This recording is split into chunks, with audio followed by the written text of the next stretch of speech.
एक बड़े लोकतंत्र में जैसे कि हमारा, बड़े बड़े फैसले आखिर लिए कैसे जाते हैं? ये एक ऐसा सवाल है ना, जो हम सबके दिमाग में कभी ना कभी घूमता जरूर है। आज हम इसी पहेली को सुलझाएंगे, एक छोटे से सरकारी दस्तावेज की कहानी के जरिए। चलिए वक्त में थोड़ा पीछे चलते हैं। तारीख थी 13 अगस्त 1990। भारत सरकार ने एक ऑर्डर जारी किया। देखने में तो ये सिर्फ एक कागज का टुकड़ा था, लेकिन इस एक कागज ने पूरे देश में एक ऐसी बहस छिड़ दी जो दशकों तक चली और जिसने सचमुच देश को दो हिस्सों में बांट दिया। तो सबसे बड़ा सवाल, आखिर ये फैसला करता कौन है?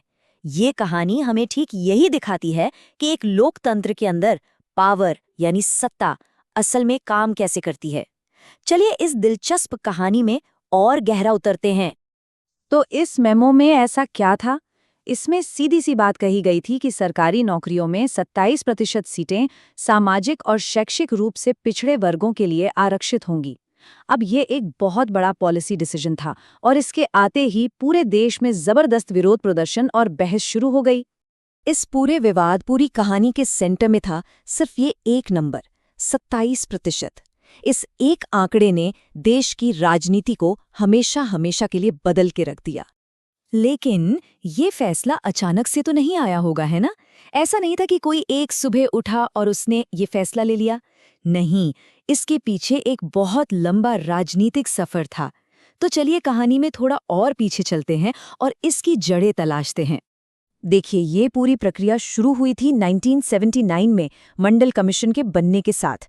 कमीशन ने 1980 में अपनी रिपोर्ट दे दी, लेकिन फिर कई सालों तक उस पर कोई खास एक्शन नहीं हुआ। फिर आया साल 1989, जब जनता दल ने इसे अपना चुनावी वादा बनाया और सरकार में आने के बाद 1990 में इसे लागू कर दिया। तो सवाल फिर से वहीं आ जाता है, इतना सब होने के बाद वो कौन लोग थे या कौन सी संस्थाएं थीं जिन्होंने आखिरी फैसला लिया? आइए अब इस पर ध्यान देते हैं। देखिए, ये काम किसी एक इंसान का नहीं था। ये फैसला लिया देश की पॉलिटिकल लीडरशिप ने, मतलब प्रधानमंत्री और उनके कैबिनेट ने, जिसे हम एग्जीक्यूटिव या कार्यपालिका कहते हैं। उन्होंने पॉलिसी बनाई और फिर सिविल सर्वेंट्स ने उसे एक सरकारी आदेश की शक्ल देकर जारी कर दिया। अब यहाँ पे कार्यपालिका के तीन दो हिस्सों को समझना बहुत जरूरी है। एक तरफ है राजनीतिक कार्यपालिका, यानी हमारे चुने हुए नेता जो बड़े बड़े पॉलिसी डिसीजन लेते हैं, और दूसरी तरफ है स्थायी कार्यपालिका, यानी सरकारी अफसर जो उन फैसलों को लागू करते हैं, चाहे सरकार किसी भी पार्टी की क्यों ना हो। पर कहानी यहाँ खत्म नहीं हुई। इस फैसले के बाद जो विरोध हुआ वो सड़कों से निकलकर सीधा अदालतों में पहुंच गया, और यहीं पर सरकार की तीसरी बहुत ही अहम शाखा सामने आती है। हुआ ये कि इस ऑर्डर के खिलाफ कई लोगों और संस्थाओं ने कोर्ट में केस फाइल कर दिए। देश की सबसे बड़ी अदालत सुप्रीम कोर्ट ने इन सारे केस को एक साथ जोड़ दिया, और ये केस इतिहास में इंदिरा साहनी केस के नाम से मशहूर हुआ। इस मामले में 1992 में सुप्रीम कोर्ट ने एक बड़ा ही दिलचस्प फैसला सुनाया। उन्होंने कहा कि सरकार का ये ऑर्डर सही तो है, लेकिन इसमें कुछ बदलाव करने की जरूरत है। ये न्यायपालिका की ताकत को दिखाता है कि वो सरकार के फैसलों की भी समीक्षा कर सकती है। और कोर्ट के इस फैसले का नतीजा क्या हुआ? सरकार ने 1993 में एक और ऑफिस मेमोरेंडम जारी किया। इसमें कोर्ट के कहे अनुसार बदलाव किए गए, जैसे पिछड़े वर्गों के अमीर लोगों, जिन्हें क्रीमी लेयर कहते हैं, उन्हें आरक्षण के फायदे से बाहर कर दिया गया। तो इस पूरी कहानी के जरिए हमने तीन मुख्य संस्थाओं को एक्शन में देखा। चलिए अब एक कदम पीछे हटते हैं और समझते हैं कि ये तीनों संस्थाएं असल में हैं क्या और करती क्या हैं। सबसे पहले आती है विधायिका, यानी हमारी संसद। इसका सबसे बड़ा काम है देश के लिए कानून बनाना।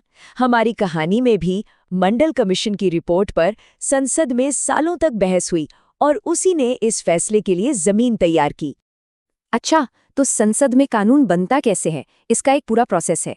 कोई भी प्रस्ताव, जिसे बिल कहते हैं, वो पहले लोकसभा या राज्यसभा में आता है।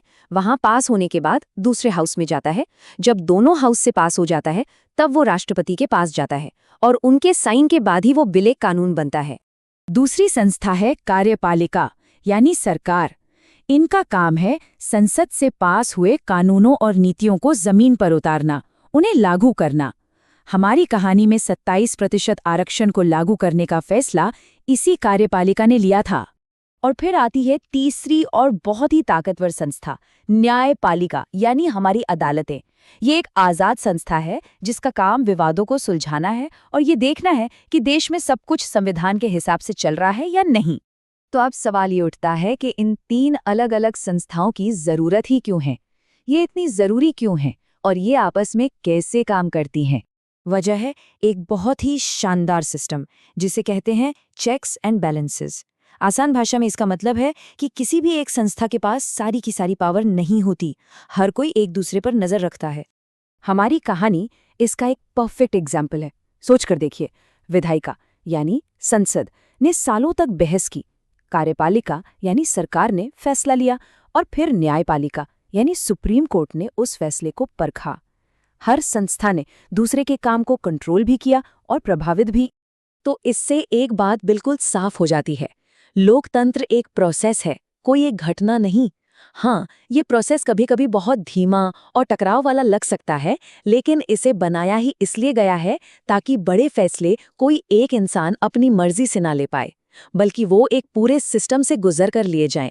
और यहीं पर हम एक आखिरी सवाल के साथ रुकते हैं। आज की इस तेज रफ्तार दुनिया में फैसले लेने का ये धीमा और सोच विचार वाला तरीका क्या हमारे लोकतंत्र की सबसे बड़ी ताकत है या फिर ये एक कमजोरी भी बन सकता है? इस पर सोचने की जरूरत है।